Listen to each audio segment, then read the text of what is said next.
આજની ધર્મકથા. પ્રણામ. લીલાવતી રાણી એનો જૈન ધર્મ પ્રત્યેનો સદ્ભાવ અને ઉછળતો અહોભાવ. નમસ્કાર મહામંત્રના સ્મરણથી એના જીવનમાં આવેલો એક અભૂતપૂર્વ બદલાવ. વિપદાના સમયે એમણે અનુભવેલો ચમત્કાર. આ બધું જ એક તત્વના પ્રભાવે થયું, અને તત્વ એટલે પ્રથમણીના મુખેથી એમને અપાયેલું મંત્રદાન. આ જગતની અંદરમાં પવિત્ર વ્યક્તિઓ શું નથી કરી શકતા એ પ્રશ્ન છે. પ્રથમણીને જ્યારે એવું લાગ્યું કે હવે આ લીલાવતી કઈ રીતે પોતાનું મનોબળ ટકાવી શકશે. સ્ત્રી છે, નો ડાઉટ, વધુ મજબૂત હોય પુરુષ કરતાં માનસિક રીતે, પણ આવી વિપદા, પતિ એને દેશ નિકાલ કરી દે, કોઈ કારણ કીધા વગર, કોઈ પણ વસ્તુ પ્રશ્ન પૂછ્યા વગર. અને પ્રથમણીની એ પવિત્રતા, એના ઉરમાં પ્રગટેલો એક સરસ મજાનો કરુણાનો ભાવ, અને એ કરુણા ભાવમાં ભળી મૈત્રીની ધારા. અને લીલાવતીને જાણે 3 જગતનું સામ્રાજ્ય મળી ગયું હોય એવો આનંદ એ પેલા અંધારા ભોયરાની અંદરમાં ભોગવી રહ્યા છે. 8 દિવસ 7 દિવસ પૂરા થશે ને 8મે દિવસે રાજા સ્વયં વાજતે ગાજતે તમારો પ્રવેશ કરાવશે. આવું સ્વપ્ન. 5 દિવસ 6 દિવસ 7 દિવસ ક્યાં પૂરા થઈ ગયા ખબર નહીં પડી. ધર્મચર્ચાઓ, ધર્મકથાઓ અને ધર્મની વાતો, તત્વની ચર્ચાઓ, એટલું બધું પ્રથમણી અને લીલાવતીની વચ્ચે થવા લાગ્યું કે લીલાવતીને એમ લાગ્યું કે હવે તો આ ભોયરામાંથી નીકળવું જ નથી. સજ્જન પુરુષો સાથેની મૈત્રીનો આ ફાયદો છે. દુઃખ હંમેશા આપણને મીઠું લાગે જો એ સજ્જન પુરુષોની સાથે હોય તો, અને સુખ પણ હંમેશા કારમું લાગે જો એ સજ્જન ન હોય એવા વ્યક્તિઓની સાથે ભોગવવું પડતું હોય તો. આ બાજુ પેથળશા આ બધી વાતો સાંભળી રાજાને સૂચન કરે છે કે તમે જો 7 વ્યસનના ત્યાગ માટેની જાહેરાત કરાવશો, ઘોષણા કરાવશો, તો ચોક્કસ એ પુણ્ય દ્વારા રાણીબા મળી જશે. અને ઘોષણા કરાઈ નગરની અંદરમાં, કોઈએ પણ 5 તિથિ 7 વ્યસનમાંનું એક પણ વ્યસન સેવવું નહીં. અમારીની પ્રવર્તના કરાવડાવી કલિકાલ સર્વજ્ઞએ. આ કદાચ એનો નાનો ભાગ, સૂક્ષ્મ ભાગ ગણી શકાય. શ્રાવક તરીકેનું શ્રેષ્ઠતમ આ એક બલિદાન, યોગદાન જૈન શાસનમાં ગણી શકાય. 25,000 વર્ષના ઇતિહાસમાં કોઈક શ્રાવક દ્વારા, મંત્રી દ્વારા પ્રેરણા કરાઈ હોય અને 7 વ્યસનના ત્યાગ થયા હોય 5 તિથિ સુધી, એવું આ દ્રષ્ટાંત, ઉજ્જવળ દ્રષ્ટાંત. રાજા રાહ જુએ છે. 8મા દિવસની સવાર થાય છે. મંત્રીશ્વર વહેલી સવારના રાજાને હર્ષસભર વદને ખુશખબર આપવા માટે આવે છે કે રાણીબા મળી ગયા છે. અને રાજા એ જાણે પોતાના જીવનની અંદરમાં સૌથી અમૂલ્ય રત્ન મળ્યું હોય એવા આનંદમાં ગરકાવ થઈ જાય છે. અને જ્યારે મંત્રીશ્વર એક પછી એક વાતો બોલે છે કે મને આવી રીતે મળ્યા, આવી અવસ્થામાં હતા, અને રાજા શોધે છે કે તો તમે લઈને કેમ ના આવ્યા? અને ત્યારે એમ કહે છે કે એમ કેવી રીતે લઈને આવું? દેશ નિકાલ ભલે રાત્રે થયો હતો, પણ વાત તો હવે આખા નગરમાં ચર્ચાઈ ગઈ છે, એટલે પ્રવેશ એ તો ધોળે દિવસે સવારે આખી પ્રજાની સમક્ષ ગૌરવભેર થવો જોઈએ. એ જ એમની માટેનું ઉચિત છે. રાજાને પણ લાગ્યું કે મંત્રીશ્વરની વાત 100% સાચી છે. મેં જે રીતે ક્રૂરતાપૂર્વક એમને અહીંથી કાઢ્યા હતા, એ દુષ્કૃતનું પ્રાયશ્ચિત એ જ થાય કે હું સામે ચડીને એમને લેવા માટે જાઉં. અને રાજા જયસિંહદેવ એમને કહે છે કે તમે લીલાવતીને તમારા ઘરે રાખો, તમારા ઘરે લઈ જાઓ. હું વાંચતે ગાજતે એમને લેવા માટે, એમનું સામયું કરવા માટે હું આવીશ. અને મંત્રીશ્વર હસે છે હા પાડીને, કારણ કે લીલાવતી એ તો 7 દિવસથી એમના ઘરે જ આ સરસ મજાના પળની, પ્રસંગની રાહ જોઈ રહી હતી. અને રાજાએ સૌથી પહેલાં નગરને શોભાવવાનો આદેશ કર્યો. અને આ આદેશના કારણે નગર પણ હિલોળે ચડ્યો.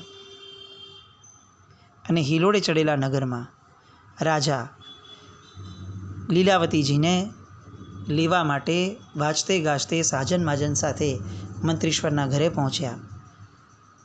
લીલાવતીજી બહાર આવ્યા, સૌને દર્શન આપ્યા. 2 આંખો જયસિંહ દેવની ને 2 આંખો લીલાવતીની, 4 આંખો વચ્ચે અશ્રાવ્ય વાર્તાલાપ શરૂ થઈ ગયો.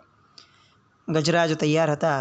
મહારાજા અને મહારાણીની પર આરૂઢ થયા અને પ્રવેશ યાત્રા આરંભાઈ. સાથે એક અશ્વ ઉપર રાતા દુકુલને પણ બહુ જ સન્માનનીય સ્થાન તરીકે એમણે આપ્યો હતો. અને આ રીતે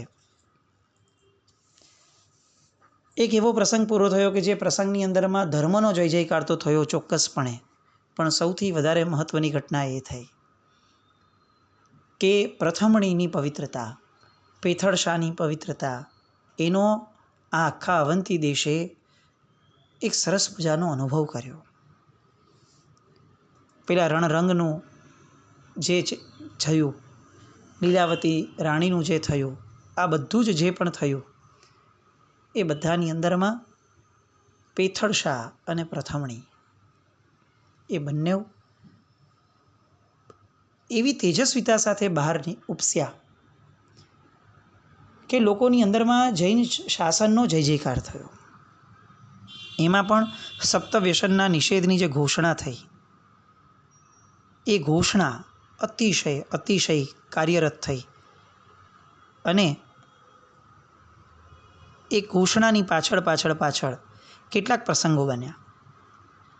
જીન ધર્મ જે છે એ જીન ધર્મ બહુ સરસ રીતે આગળ વધ્યો અવંતી આખામાં, કારણ કે હવે રાણીબાએ પણ ધર્મ સ્વીકાર્યો હતો, જીન ધર્મ. અને એના કારણે ક્યાંક એવો પ્રસંગ આખો બન્યો હતો પદ્માકર નામના એક શ્રેષ્ઠીનો, કે જે પ્રસંગની અંદરમાં લીલાવતી બા એટલે રાણી અને પેલો પદ્માકર કે જે શ્રેષ્ઠી હતો પણ જુગારી બન્યો હતો, એના આખા પ્રસંગની અંદરમાં એ એક કુંડળ ઉપર જે આખી મહાભારત સર્જાઈ હતી. આ પ્રસંગ ઘણો લાંબો છે, આપણા ચરિત્રની સાથે બહુ સંગત નથી, પરંતુ પેથળશાના આ 7 વ્યસન નિષેધના એ જે એનો ભાવ હતા, એમાં આ એક પ્રસંગ એવો બન્યો કે જે પ્રસંગના કારણે એ ધુતારા પદ્માકરને પણ જયસિંહદેવથી માંડીને બધાએ શિક્ષા કરી અને એને ફટકાર્યો. એટલા માટે કારણ કે જૈન શાસનના સપ્તવ્યસન નિષેધની વાતના એ પદ્માકર દ્વારા અવહેલનાના શબ્દો, અવહેલનાના વર્તનો થયા હતા. આ જ ઘટનાની અંદરમાં ઝાંઝણશાએ પણ ચોરોની માટેની જે એક આખી ટોળીનો પ્રસંગ થયો હતો, અને એ ચોરોની ટોળીમાં પોતે યુક્તિપૂર્વક પોતે જ ચોર બન્યા અને પોતે આખા પ્રસંગમાંથી ચોરોને શોધ્યા. ઘણી બધી વાતો પેથળશાના પ્રસંગની અંદરમાં ચરિત્રની અંદરમાં પૂજ્ય ધર્મઘોષ સુરીશ્વરજી મહારાજાએ લખી છે. આપણે એ બધા જ પ્રસંગોને વાયુવેગે પૂરા કરી અને 2 છેલ્લા અતિ મહત્ત્વના પ્રસંગો પેથળશાના જીવનના, કે જેના વગર પેથળશાનું ચરિત્ર કોઈ કાળે પૂર્ણ ન જ કરી શકાય, એવા 2 પ્રસંગો તરફ વળીએ. અતિ મહત્ત્વનો પ્રસંગ પેથળશાના જીવનનો એટલે ગિરનારનો છરીપાલિત સંઘ અને ગિરનારની ધજા માટેનો પ્રસંગ. પ્રેરણાની વાણી વીરડાના પાણીથી પણ વધે. વીરડોય કોક દી થાકે, એના પાણી લેનારો પણ કોક દિવસ થાકે, પણ પ્રેરણાના વાણીનો પ્રવાહ કોઈ દિવસ ન થાકે.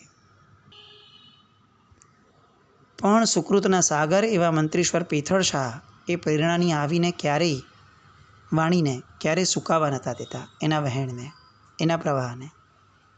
એકવાર મંત્રીશ્વરને તીર્થયાત્રાની પ્રેરણા થઈ અને મહારાજા જયસિંહ દેવની તો પૂર્ણ હૂંફ હતી જ. એટલે એમની આંખ સામે ગિરિરાજ શત્રુંજય હતો, ગરવો ગઢ ગિરનાર હતો, અને એ સિવાય પણ બીજા અનેક તીર્થો તરવરી રહ્યા હતા. આખા અવંતી દેશની અંદરમાં તીર્થયાત્રાના નિમંત્રણની ઘોષણાઓ થઈ. માંડવગઢ હેલે ચડ્યો.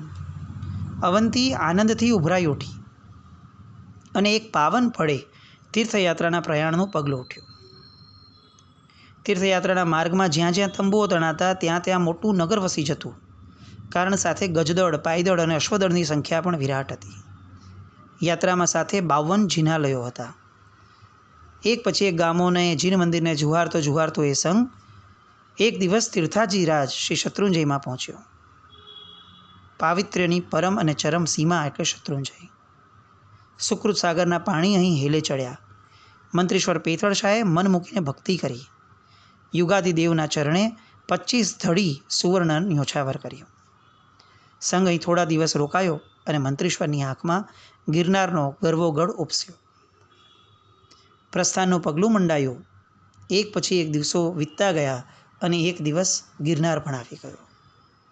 અને ગિરનારને જોતાં જ હૈયે હૈયે હર્ષના હોજ હલબલી ઉઠ્યા.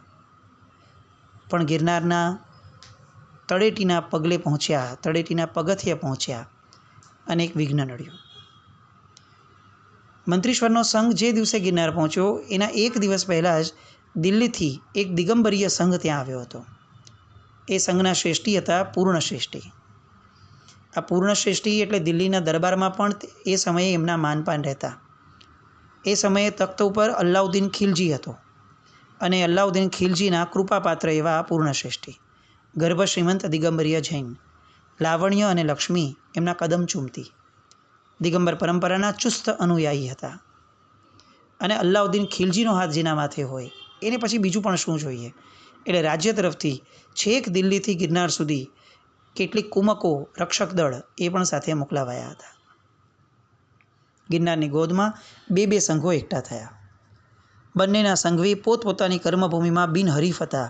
એકની ધાકથી દિલ્હીનો દરબાર ગાજતો અને બીજાની માત્ર નજરથી અવંતી દેશ આખો કાંપી ઉઠતો. પણ છતાં પણ કોઈ યાત્રિકને કોઈ એવો વિકલ્પ પણ ન હતો કે યાત્રામાં કોઈક વિઘ્ન આવશે. કાળની ભીતરમાં કોઈએ ડોક્યું કર્યું ન હતું અને કાળના ગર્ભમાં શું સમાયું છે એની કોઈને જાણ પણ ન હતી. બીજા દિવસની વહેલી પ્રભાત થઈ. આકાશના આંગણે જાણીએ રંગોળીઓ પુરાઈ હતી. દ્રશ્ય અનુપમ બન્યું હતું. વહેલી સવારે બંને સંઘોમાં ઝાલરબાજી ઉઠી. પ્રયાણ થયું અને સાથે જ પ્રયાણ થયું. બંને સંઘો સાથે જ ગિરનારની ગોદમાં તળેટીએ આવીને ખડા રહ્યા. મંત્રીશ્વર પેથળતાનો આનંદ આજે નિરઅવધિ બન્યો હતો. એ આગળ વધ્યા અને એમના પગલે સંઘનું પગલું ઉઠ્યું અને ગિરનારનો પગથારો યાત્રીઓથી ઢકાવા માંડ્યો. આ દ્રશ્ય પૂર્ણ શ્રેષ્ઠીને દેખાયું. પોતે ત્યાં જ ઊભા છે અને એમને આમાં પોતાની આબરૂનું પાણી થતું લાગ્યું. પહેલો હું આવ્યો અને આ માંડવના મંત્રીશ્વર પહેલાં કઈ રીતે ચડી શકે? આ વાત અહીંયા સુધી હતી ત્યાં સુધી ઠીક હતું, પણ આ વિચાર આગળ વધ્યો કે ના, તીર્થ પણ કોનું? આ તો દિગંબરોનું તીર્થ છે. તો પછી શ્વેતાંબરીય પેથળ શાહ એ કઈ રીતે આપણને પાછળ મૂકીને આગળ ચાલી શકે? અને એટલે પૂર્ણશ્રેષ્ઠીએ પડકાર ફેંક્યો, ઓ પેથળ શાહ, આગે કઈ રીતે બઢો છો? ચડવાનો પહેલો હક એ અમારો જ છે. એક તો પહેલું આગમન અમારું થયું અને બીજું આ ગિરનારના એકમાત્ર ઇજારદાર અમે છીએ. દિગંબર સિવાય આની પર કોઈનો હક નથી. આ તો અમારી ઉદારતા છે કે અમે તમને યાત્રા કરવા દઈએ છીએ શ્વેતાંબરોને, પણ પહેલું ડગલું એ તો અમારું જ ભરાશે. પેથળ શાહે આ વાત સાંભળી અને આ વક્તવ્યમાં એને પોતાનું અને પોતાના ધર્મનું અને આગળ વધી અને પોતાના શ્રી સંઘનું હળહળતું અપમાન લાગ્યું. એમના રોમ રોમમાં આગ ભભૂટી ઉઠી. કેવી બેહુદી વાત કરો છો? ગિરનારનો એકમાત્ર ઇજારો યુગ યુગથી શ્વેતાંબર સંઘ જ સંભાળી રહ્યો છે, એટલે આ તમારી વાત વાહિયાત છે. મંત્રીશ્વર ક્ષણભર ઊભા રહી ગયા. એમનું અનુકરણ આખા સંઘે કર્યું. બધા ઊભા રહી ગયા અને મંત્રીશ્વરે અણનમતા બતાવી. આગળ વધવા માટે પગલું ઉઠાવવાની તૈયારી પણ કરી. પૂર્ણશેઠ આ જોઈ રહ્યા. એમને ડર લાગ્યો કે જો આમ જ થયું તો પેથળ શાહ તો હમણાં જ ભગવાન નેમિનાથના દરબારમાં પહોંચી જશે. પડકાર વિના પોતાનું સ્વપ્ન અસાધ્ય લાગતા એમણે ફરીથી પડકાર કર્યો, આ રીતે આગળ વધવાનું ઈચ્છતા હો તો તમે મને હજી પૂરો જાણ્યો નથી. દિલ્હીપતિની કૃપાનું કવચ મારી કાયા પર છે. એમનું રક્ષક દળ આ મારી સાથે જ છે. માટે ત્યાંને ત્યાં ઊભા રહી જજો, નહીં તો પગલે પગલે લોહી રેડાશે, ડગલે ડગલે માથા વધેરાશે અને તો પણ આ યાત્રા તમે પૂર્ણ નહીં કરી શકો. મને સાબિત કરી આપો કે ગિરનારના ઇજારદાર તમે કઈ રીતે થયા. ઇતિહાસના પાનાની પેલી પંક્તિએ તમે વાંચી છે ખરી? આ તીર્થ દિગંબરોનું છે. શું એમને એમ હાંકે રાખો છો કે શ્વેતાંબરોનું છે? મંત્રીશ્વરે વિચાર્યું, બળિયા સામે બાકરી બાંધનારો બુદ્ધિમાન ન કહેવાય. પૂર્ણ છે તો બળવાન જ, અને એમાં પણ દિલ્હીપતિની દુઆ લઈને બેઠો છે. એટલે તેઓ ઊભા રહી ગયા, ડરીને નહીં, દીર્ઘદ્રષ્ટિ વાપરીને. કારણ કે પોતે એકલા ન હતા, સાથે પોતાનો આખો સંઘ હતો. અને દાવ પર પોતે કે પોતાના શ્રી સંઘની વાત વ્યક્તિઓ ન હતી, દાવ પર આખો ને આખો ગિરનાર હતો. અને પછી શાંતિથી એમણે પૂર્ણને સમજાવ્યો. આ ગિરનાર આવા એક નહીં અનેક વિવાદોનો સાક્ષી છે. શ્રેષ્ઠીવર્ય, એને ઘણી હોડ અને હરીફાઈઓ નિહાળી છે, પણ દરેક વખતે જયની માળા શ્વેતાંબરોને જ વરી છે. તમે મને ઇતિહાસનું કહો છો? ઇતિહાસ કદાચ તમે ભૂલી ગયા લાગો છો. જરા તપાસી જુઓ, બપ્પા ભટ્ટસુરીજીએ અંબાદેવી દ્વારા આ ગિરનારના અધિકારી કોને ઠરાવ્યા હતા. કાન પરની અંધશ્રદ્ધાની આંગળીઓ દૂર કરશો તો હજી એ ગૌરવગાથાના ગુંજતા પડઘા તમને સંભળાશે, જેના શબ્દે શબ્દમાં નારી નિર્વાણનો સિદ્ધાંત ખુલ્લમ ખુલ્લો ગાજી રહ્યો છે. તારે ઈ નરમ વ નારીમ વા. આ થોઈની આ કડી દ્વારા, આ સૂત્રની સ્તુતિ દ્વારા અંબાદેવીએ ગિરનારના ઇજારદાર તરીકે એકમાત્ર શ્વેતાંબરોને ઠરાવ્યા હતા. આ વાત તમે કઈ રીતે ભૂલી શકો? અને બહુ જૂનો ભૂતકાળ ન હતો. મંત્રીશ્વર પેથળશા થયા એના બહુ જ નજીકના કાળમાં પૂર્વે બપ્પા ભટ્ટસુરીજી સાથે આ થયું હતું. જે નર અને નારીને નિર્વાણ આપે એની આ સ્તુતિ હતી. અને નર અને નારીને નિર્વાણ તો શ્વેતાંબર આમ નહીં આપે છે. તો પછી ગિરનાર એ દિગંબરોનો કઈ રીતે? વાતમાંથી વાદ ખડો થયો. વાદે વિવાદનું ઉગ્ર સ્વરૂપ પકડ્યો. પૂર્ણની પાસે કોઈ ન્યાય ન હતો, કોઈ ઇતિહાસ પણ ન હતો. બસ એક જ તત્વ એની પાસે હતું, એની આપખુદી. કારણ કે એની પાસે દિલ્હીના દરબારનો એક કવચનો ભાવ હતો. ધીરે ધીરે ધીરે સૂર્ય આ જ વિવાદને જાણે જોઈને ભાગતો હોય એમ આગળ વધવા લાગ્યો. વધતા વધતા મધ્યાહન થઈ. દરેકે દરેક વ્યક્તિ બંને સંઘના આ વિવાદને સાંભળી રહ્યા છે. રસાકસી જામી. બંને પક્ષમાંથી થોડાક વૃદ્ધ પુરુષો આગળ આવ્યા અને એમણે મધ્યમ માર્ગ કાઢવાનું બંનેને સમજાવ્યું. આ રીતે કઈ રીતે આગળ વધશું આપણે? આ તમને બંનેને શોભે છે? બંને શ્રેષ્ઠીઓ છો, બંને આગેવાનો છો. આ રીતે વાદ વિવાદ જ કરતા રહેશો તો એ તમારી માટે, એ તમારી સજ્જનતા માટે શોભનીય નથી. અને મધ્યમ માર્ગ નીકળ્યો બંનેની વાદની ધારણા અંતે કે અત્યારે આ તીર્થ કોઈનું પણ નહીં, શ્વેતાંબરનું પણ નહીં, દિગંબરનું પણ નહીં. ઉપર ચડી અને જે સંઘવી સૌથી વધુ સુવર્ણ હોડમાં મૂકી અને ઇન્દ્રમાળ પહેરશે એનું આ તીર્થ. બોલો, કબૂલ છે? પૂર્ણએ કબૂલ કર્યો અને પેથળશાનો મનમયુર નાચી ઉઠ્યો. એવી વસ્તુ દ્વારા આ વિવાદ જીતવાનો હતો કે જે વસ્તુ એ પેથળશાની બાદશાહીયતમાં હતી. સુવર્ણ. ભગવાનના ચરણે ન્યોછાવર કરવા માટે જેની પાસે સુવર્ણના ઢગલે ઢગલા હતા, એવા ઉદારદિલ પેથળશાને આ માધ્યમ સૌથી વધુ પસંદ આવ્યું. અને પેથળશાએ સામે ચડીને કીધું કે હા હા, કબૂલ છે અમને. પૂર્ણશ્રેષ્ઠી થોડાક વિમાસણમાં જાગ્યા. જેવું એમણે ઉત્સાહથી કબૂલ છે એવું બોલ્યું પેથળશાએ, પણ વૃદ્ધા વાણીએ એમને જગાડ્યા અને કીધું કે બોલો બોલો, શું છે? અને ત્યારે પોતાના અભિમાનને આગળ ધરી અને પૂર્ણશ્રેષ્ઠી કહે છે કે હા, કબૂલ છે શરત. મૂલ્ય ચૂકવો અને માલ ખરીદો. જે ઇન્દ્રમાળ પહેરે એનો ગિરનાર. સુકૃતના સાગર મંત્રીશ્વર અને પૂર્ણશ્રેષ્ઠી બંનેની આ શરત માન્ય થઈ.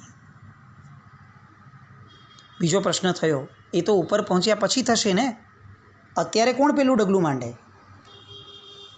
ફરી વિવાદ થયો, પણ નિવેડો બહુ જલ્દી આવી ગયો કે એક કામ કરો, બંને શ્રેષ્ઠીઓ પોતાનો એક એક પગ સાથે માંડશે અને સાથે ગિરનાર ઉપર જશે. બધાને આ મધ્યમ માર્ગ ગમી ગયો, કારણ કે ગિરનાર વિશાળ છે. બંને સંઘોએ પ્રયાણનું પગલું સાથે ઉપાડ્યું અને નેમિનાથ ભગવાનના દરબારમાં બંનેવે સાથે પ્રવેશ કર્યો. બંને સંઘના એક એક વ્યક્તિઓ આ રસાકસીને માણવા માટે સજ્જ હતા. તીર્થની રક્ષા કાજે પૈસાની ન્યોછાવરી કરવાની કટોકટીભરી આ પળ આવી.